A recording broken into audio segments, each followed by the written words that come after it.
Good morning students, मैं Sita Soni, assistant professor department of zoology, GHS government PG college Sujangarh. आज हम BSc part second की जो सेकंड बुक है उसकी 5th यूनिट इम्यूनोलॉजी सेकंड या प्रतिरक्षा विज्ञान सेकंड जो है उसके बारे में डिस्कशन कर रहे हैं। तो इम्यूनोलॉजी सेकंड जो है उसमें सबसे पहले आपके आता है मैक्रोफेज या वृहत भक्षकाणु। मैक्रोफेज क्या होते हैं? देखिए कि संक्रमण और शोध के समय आक्रामक कारकों को फेगोसाइटोसिस क्रिया के द्वारा नष्ट करने में मैक्रोफेज प्रमुख भूमिका निभाते हैं। मेटनिकोफ वैज्ञानिक जो है इन्होंने 1882 में संयोजी उत्तकों में कुछ पक्षकाण्विक या फेगोसाइटिक जो कोशिकाएं हैं उनकी उपस्थिति का वर्णन किया और इन कोशिकाओं को वृहत भक्षकाणु नाम दिया या मैक्रोफेज नाम दिया। मैक्रोफेज विभिन्न अंगों में फेगोसाइटोसिस क्रिया के माध्यम से बाहरी हानिकारक पदार्थों, जीवाणुओं, रोगाणुओं आदि को नष्ट करती है। वृहत भक्षकाणु अदृढ़ या शिथिल संयोजी उत्तकों में काफ़ी अधिक संख्या में उपस्थित होती है। यहाँ इन्हें हिस्टियोसाइट कोशिकाएं भी कहा जाता है, यानी उत्तकों में इनको हिस्टियोसाइट्स कहते हैं। संयोजी उत्तक में दो प्रकार के वृहत भक्षकाणु होते हैं। कुछ वृहत भक्षकाणु संयोजी उत्तक के मैट्रिक्स में उपस्थित कोलेजन तंतुओं से लगी हुई होती है, इन्हें फिक्स्ड मैक्रोफेज कहते हैं। कुछ जो है मैक्रोफेज संयोजी उत्तक की आधात्री में स्वतंत्र रूप से पाए जाते हैं, इन्हें फ्री मैक्रोफेज कहते हैं। वास्तव में ये दो प्रकार समान वंश परंपरा वाली कोशिकाओं की दो कार्यकारी प्रावस्थाएं होती हैं। उत्तेजित होने पर स्थिरीकृत वृहत भक्षकाणु कोलेजन तंतुओं से पृथक हो जाती है तथा संक्रामित क्षेत्र या क्षतिग्रस्त उत्तक में स्वतंत्र वृहत भक्षकाणु मैक्रोफेज के रूप में पहुंच जाती है।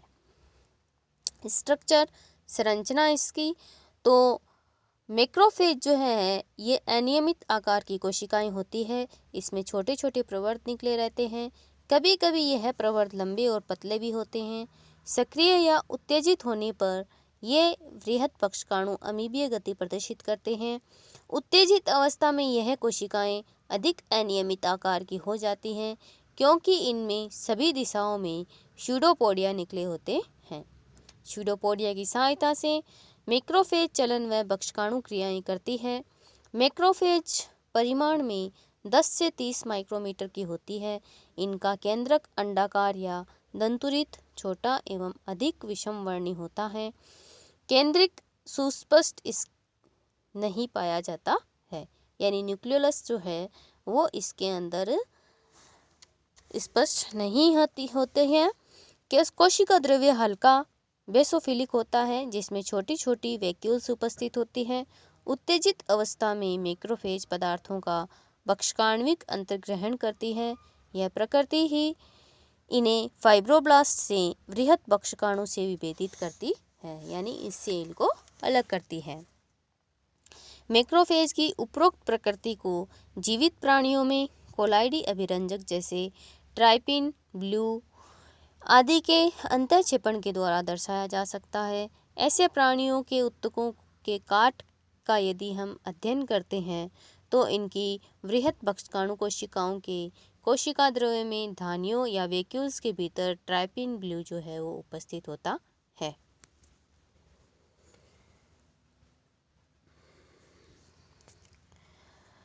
फेगोसाइटोसिस की जो क्रिया है इसके दौरान मैक्रोफेज जीवद्रव्य कला के अंतर्वलन के द्वारा पदार्थों को कोशिका के भीतर अंतर्ग्रहित कर लेती है और भक्षकाण्विक अंतर्ग्रहित पदार्थ कलाबद्ध वैक्यूल्स में रहते हैं। इन्हें फेगोसोम कहा जाता है। अंतर्ग्रहित पदार्थ का पाचन या लयन लाइसोसोम एंजाइम के द्वारा होता है। फेगोसोम एवं प्राथमिक लाइसोसोम एक दूसरे से संलग्न हो जाते हैं। इस प्रकार बने फेगोलाइसोसोम के भीतर अंतर्ग्रहित पदार्थों का प्राथमिक लाइसोसोम के एंजाइम द्वारा जल अपघटन हो जाता है। वृहत भक्षकाणु का इलेक्ट्रॉन सूक्ष्म चित्रण यदि देखें हम तो वो प्रदर्शित करता है कि लाइसोसोम धानियों और अवशिष्ट काय के अतिरिक्त इनमें गोल्जी काय भी पाए जाते हैं। अंतर्द्रवी जालिका भी संख्या में इनमें हो कम या ज़्यादा हो सकती है। और माइटोकॉन्ड्रिया जो है वो छड़ के रूप में उपस्थित होते हैं। अधिकांशतः सेंट्रोसोम के चारों ओर ये माइटोकॉन्ड्रिया पाए जाते हैं।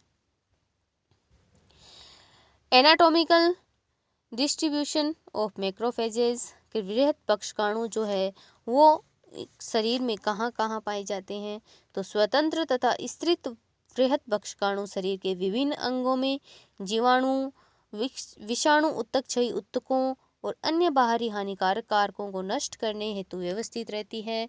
अलग अलग अंगों में इन्हें अलग अलग नामों से जाना जाता है। मेटनिकोफ ने इन्हें एक सेल सिस्टम के रूप में वर्णित किया है। इस संस्थान को मैक्रोफेज सिस्टम नाम दिया गया है। एस्कॉफ ने जो है इनकी उपस्थिति को यकृत, प्लीहा और अस्थि मज्जा की जो साइनोसॉइड्स की अंतःकला के स्तर में ज्ञात किया है और इसका नाम रेटिकुलो एंडोथेलियल सिस्टम नाम दिया है। सभी अंगों की वृहद पक्षकाणुओं को एक संस्थान के रूप में अध्ययन करने के कारण ये इनकी जो है फेगोसाइटिक प्रवृत्ति ही होती है। इस प्रकार से आजकल इन्हें सम्मिलित रूप से एक केंद्रक श्वेत कोशिका वृहद पक्षकाणु तंत्र या मोनोसाइट मैक्रोफेज सिस्टम या एक केंद्रक पक्षकाणु क्रिया तंत्र मोनोन्यूक्लियर फेगोसाइट सिस्टम के रूप में भी जाना जाता है। ऐसा माना जाता है कि वृहद पक्षकाणु का उद्गम अस्थि मज्जा में स्थित स्टेम सेल्स के द्वारा होता है। यह कोशिकाएं रुधिर में एक केंद्रक श्वेत कोशिका या मोनोसाइट के रूप में स्थानांतरित हो जाती है और रुधिर के माध्यम से सभी उत्तकों में पहुंचकर वृहद पक्षकाणु में परिवर्तित हो जाती है। लिम्फ नोड जो है इनमें वृहद पक्षकाणु काफ़ी बड़ी संख्या में मेडुला सिरानाल के स्तर में पाई जाती है और यह यदि कोई पदार्थ शिरानाल में प्रवेश करता है तो वहाँ उपस्थित वृहद पक्षकाणु जो है उसे फेगोसाइटिक क्रिया के द्वारा नष्ट कर देता है। इसके अतिरिक्त जो है कई प्रकार की जो है वृहद पक्षकाणु जो है पाई जाती है शरीर में, जैसे यकृत में यकृत शिरानाल में स्थित कुफर कोशिकाएं होती है। प्लीहा में जो है लाल मज्जा व सफ़ेद मज्जा के पुटकों में स्थित होती है। अस्थि मज्जा में शिरानालाभ के स्तर में स्थित होती है। फुफ्फुस और प्लूरा में कुपिका और प्लूरल द्रव्य में स्थित होती है। थाइमस में सभी जगह ये चित्री हुई होती है। इस प्रकार ये लसिका पर्व, तंत्रिका तंत्र, रुधिर संधि और अन्य उपतकों में ये पाई जाती है। हानिकारक सूक्ष्म जीव जो है वो शरीर में श्वसन तंत्र के द्वारा भी प्रवेश करते हैं। फुफ्फुस की कुपिकाओं के उत्तक में वृहद पक्षकाणु काफ़ी संख्या में पाई जाती है जो इन सूक्ष्म जीवों को नष्ट कर देती है।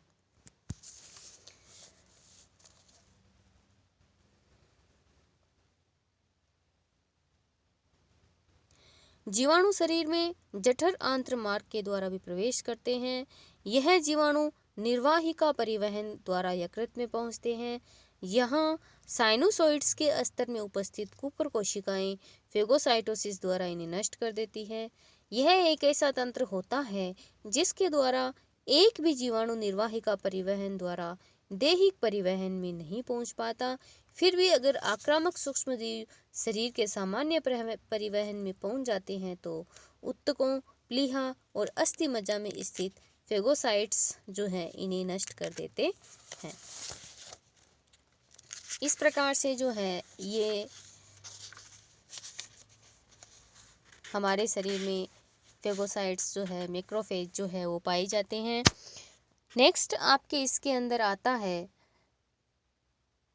फंक्शंस ऑफ मैक्रोफेजेस, क्या कार्य है इनका। तो शरीर की रक्षा के लिए वृहद पक्षकाणु प्रमुख रूप से 3 प्रकार के कार्य करते हैं, जिसमें पहला जो है वो शरीर में प्रवेश किए बाहरी पदार्थ, जीवाणु आदि को फेगोसाइटोसिस क्रिया के द्वारा नष्ट करते हैं। फिर शरीर के प्रतिरक्षा तंत्र में ये सहयोग करते हैं और अंतर्ग्रहित जीवाणु जो है हमारे शरीर में उनको नष्ट करने का कार्य करते हैं। फेगोसाइटोसिस की क्रिया जो है या फेगोसाइटोसिस बाय मैक्रोफेज मैक्रोफेज के द्वारा फेगोसाइटोसिस की जो क्रिया है वो इस प्रकार होती है कि वृहद बक्षकाणु सक्रियण के पश्चात एक प्रमुख फेगोसाइट के रूप में कार्य करती है। वृहद बक्षकाणुओं का सक्रियण प्रतिरक्षा तंत्र द्वारा होता है।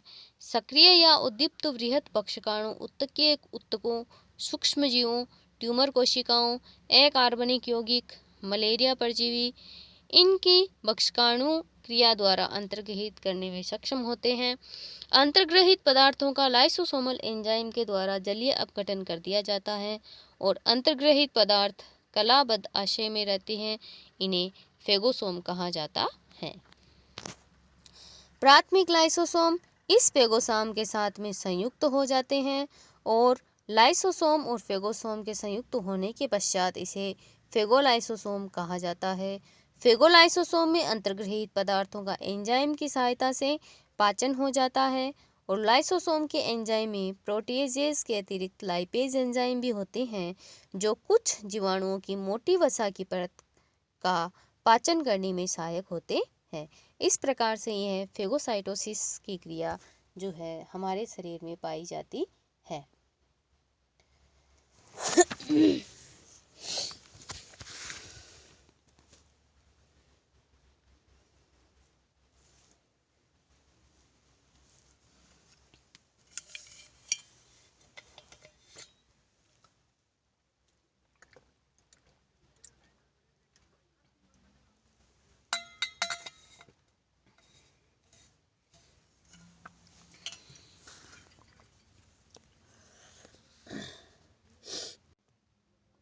दूसरा जो इसका कार्य है वो है अंतर्ग्रहित जीवाणुओं को नष्ट करने की क्षमता।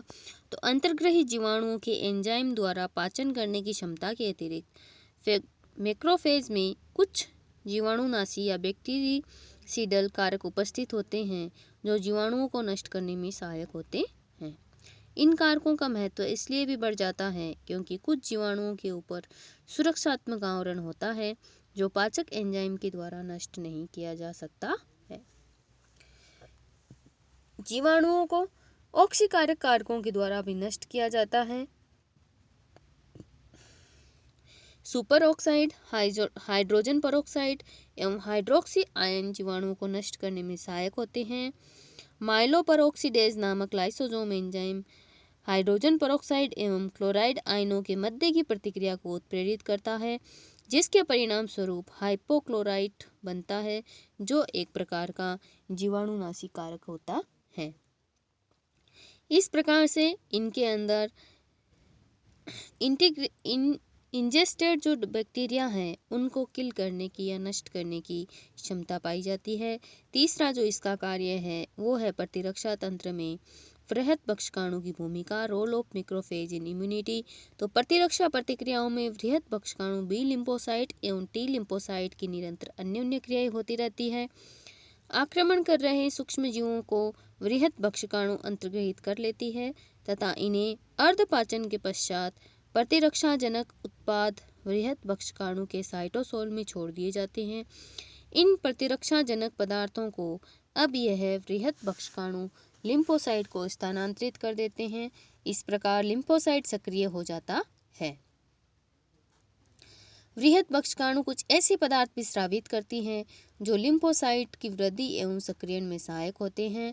यह पदार्थ इंटरल्यूकिन फर्स्ट जो बी लिम्फोसाइट व टी लिम्फोसाइट के सक्रियण में सहायता करता है। इंटरल्यूकिन फर्स्ट जो है वो टी कोशिकाओं को सक्रिय करता है और लिम्फोकाइन के संश्लेषण में वृद्धि करता है। इंटरल्यूकिन फर्स्ट बी कोशिकाओं के प्रचुरोद्भवन, विभेदन एवं प्रतिरक्षी संश्लेषण को उत्तेजित करने का कार्य करता है। इस प्रकार से ये जो है विभिन्न प्रकार से ये कार्य करते हैं।